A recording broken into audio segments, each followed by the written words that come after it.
राहुल गांधी जी आज हरियाणा में हैं, गोहाना के पास एक शादी में आए हुए, तो इसलिए यात्रा करना ज़्यादा ज़रूरी है, भाषण करना इतना ज़रूरी नहीं है।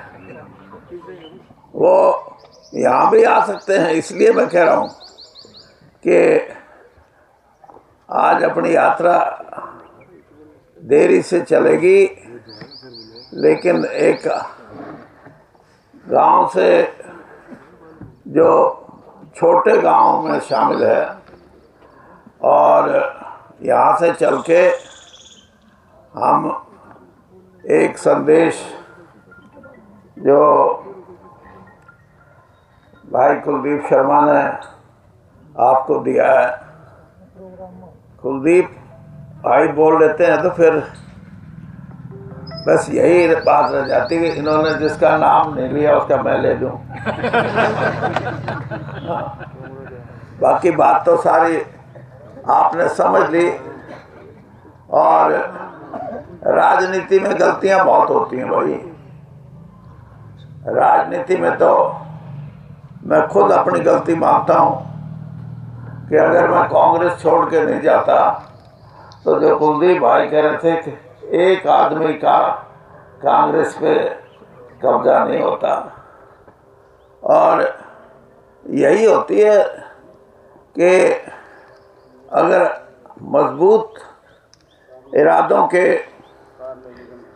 पार्टी में आदमी हो, चाहे नेता के रूप में हो चाहे कार्यकर्ता के रूप में हो, उस पार्टी में स्वयं अनुशासन रहता है। और जब ये समझने लग जाएं कि अब साथ बैठे जो नेता हैं उनसे मैं बहुत ऊंचे हूँ, मेरा कद बहुत बढ़ गया, तो फिर अनुशासनहीनता कांग्रेस का आदमी नहीं करता, नेता अनुशासनहीनता करता है। और यही कारण है कि राव इंद्रजीत जी छोड़ के गए।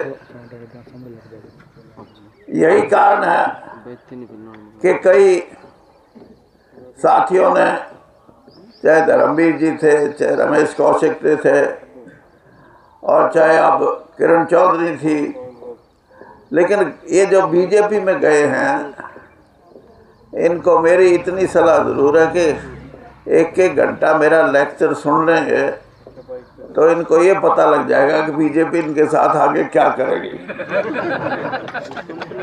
और कोई जाने की तैयारी में हो कांग्रेस से तो उसको भी मैं समझा सकता हूँ। ये पार्टी राजनीतिक दल की हैसियत से काम नहीं करती। ये एक, अब ये फौजी बैठे होंगे, कोई नाराज हो जाएगा, जैसे फौज में एक ब्रिगेड होती है, वो जो उसकी अनुशासन की जो परिभाषा है वो शायद कहीं ना कहीं बीजेपी में भी है। और बीजेपी में सही बात करने की हिम्मत करने वाला आदमी भी कोई सही बात करने में सक्षम नहीं है, क्योंकि वहाँ बोलने का कोई प्रावधान नहीं है। और इसीलिए मैं आपसे ये कहता हूँ कि मैंने 10 साल बीजेपी को अंदर से बैठ के देखा है, और आप इस बात की, मेरी बात को अगर सही समझो तो ये मान के चलो कि वो सिर्फ शासन पे अपना कब्जा पक्का करने का ही प्रयास करती है। शासन पे लोगों का पकड़ कम हो, उनकी पकड़ ज़्यादा हो, ये उनका सिद्धांत है। और इसी सिद्धांत को लेके ना तो वो कमेरे वर्ग के साथ है, ना वो किसान के साथ है, ना युवाओं के साथ है। और तो और यानी हरियाणा में तो कमाल है, पेंशन लेने वाले आदमियों के भी साथ नहीं है। वो नौकरी पाने वाले युवाओं के साथ भी नहीं है। वो महिलाओं को कहते हैं कि इनको वो क्या दिए थे पैसे 2000 क्या क्या, हाँ, उसमें जितने नाम लिखे थे उनके बहुत से नामों को काट दिया, आगे और कटेंगे। और जब 2029 आएगा तो फिर वही नाम बढ़ जाएंगे। कम से कम सीख तो लो कि आप किस लालच में आके अपनी मर्यादित वोट का अधिकार, प्रजातंत्र का अधिकार, संविधान में डॉक्टर भीमराव अंबेडकर द्वारा दिए गए कमेरे वर्ग का अधिकार, ये छीनने पे लगे हुए हैं। और आप जब वक्त आता है, अब सब ये बात कहेंगे, ये जितने यहाँ बैठे हैं, सामने बैठे हैं, लेकिन जब वोट का वक्त आता है तो ये हाँ करने वाले, इन मुद्दों पे हाँ करने वाले के संविधान बचेगा या नहीं बचेगा, वोट का अधिकार बचेगा नहीं बचेगा, लोगों को रोजगार मिलेगा नहीं मिलेगा, नौजवानों को नौकरियां मिलेंगी नहीं मिलेंगी। लेकिन जब वक्त आएगा तो आप का वोट फिर ये बात कहेगा कि हम किस कौम के साथ खड़े हों, किस धर्म के साथ खड़े हों, किसके साथ खड़े हों। फिर आपके मन में धर्म हावी हो जाता है, आपके मन में अपनी जाति हावी हो जाती है, और जिसने ये किया है कर्म, वो फिर आप के इस दाव को अपना राज में परिवर्तित कर देता है। यही फर्क है।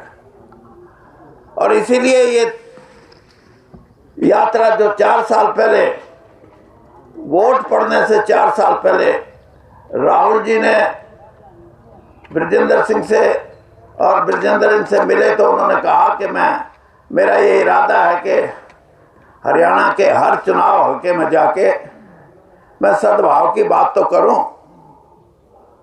क्योंकि हमारा सद्भाव हरियाणा का शायद देश के दूसरे हिस्सों में इतना मजबूत सद्भाव ना हो जितना हमारा अपना भाईचारा है, हमारी कौमी एकता है।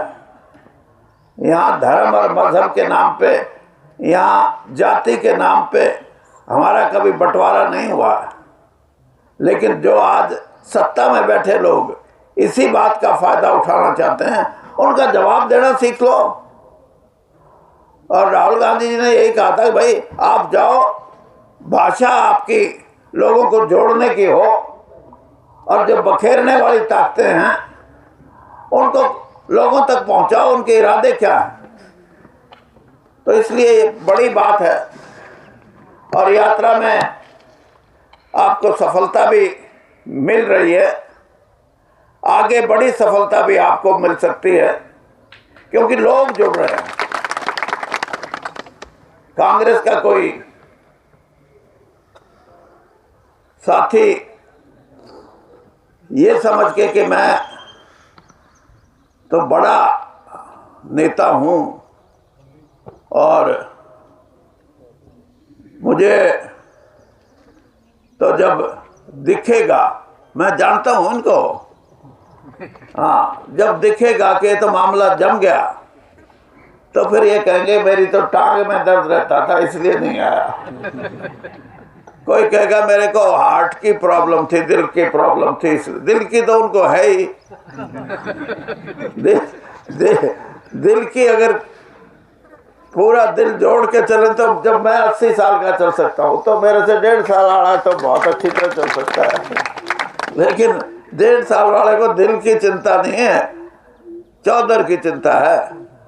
और कुलदीप ने तो उसको पानी दे दे के मजबूत किया, और मैंने उसको गाड़ा था, गाड़ा मतलब ये बोया था, हाँ, वो बोया था और आपने पानी दिया था, और कांग्रेस ने उसके ऊपर छतर डाल दिया ताकि हवा ना लगे कोई गरम। तो ये गरम हवा अब कांग्रेसियों को खानी है। ये कांग्रेसी भी मैं आपको बता दूं, कांग्रेसी जो कार्य करता है वो इस बात को मानने लग गया कि लोग कांग्रेस से टूटे नहीं हैं, लोग कांग्रेस के साथ खड़े हैं, लेकिन कहीं ना कहीं उनको हमने जोड़ने की कोशिश नहीं की। और जोड़ने की कोशिश आप कर रहे हो, तो मेरा राजनीतिक रूप से मैं ये कह सकता हूँ कि बहुत बड़ी, कोई आदमी आपको ऐसा नहीं मिलेगा, चाहे शहर हो गांव हो, जो आपकी सद्भाव यात्रा को कहेगा कि नहीं ये तो यात्रा गलत है। सबके मन में ये है कि समाज को जोड़ो, और समाज को राजनीतिक दल भी कांग्रेस ही जोड़ सकती है। एक तो जो अपने आप को कहता है कि मैं 20 करोड़ का इस दुनिया का सबसे बड़ा दल हूं, वो तोड़ने पे लगा हुआ है समाज को, और हमारे हरियाणा के समाज को तोड़ने पे लगा हुआ है।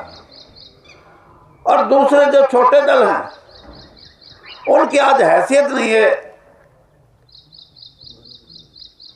कि लोगों को पास जाके वो लोगों को जोड़ने की बात करें। कांग्रेस की हैसियत है, और कांग्रेस के लोग इसको, कांग्रेस का कार्यकर्ता इसको जोड़ना चाहता है। और सही मायनों में मैं ये कहूं तो राहुल गांधी जी भी इस बात को समझते हैं कि हरियाणा के लोग कांग्रेस के साथ मिलकर एक मजबूत अपना भाईचारा कायम करना चाहते हैं। और जिस दिन ये भाईचारा कायम हो गया, मैं आपको ये स्पष्ट बता देता हूं कि देश के दूसरे हिस्सों में भी ऐसा भाईचारा स्थापित होगा। इसलिए आपको मेरी शुभकामनाएं हैं। आज आप 60वां हल्का, हाँ 59 हल्के पूरे करके 60वें हल्के में आपने प्रवेश किया, और आप ये मान के चलें कि 2/3 हरियाणा का भाग यात्रियों ने पूरा किया। 2000 किलोमीटर चल के, अब तो 1000 किलोमीटर की बात है। और जब थोड़े थोड़े किलोमीटर बच जाएंगे तो मेरे जैसे भी फिर आपके साथ चलेंगे, और ये जन यात्रा बढ़ेगी, जन यात्रा। धन्यवाद।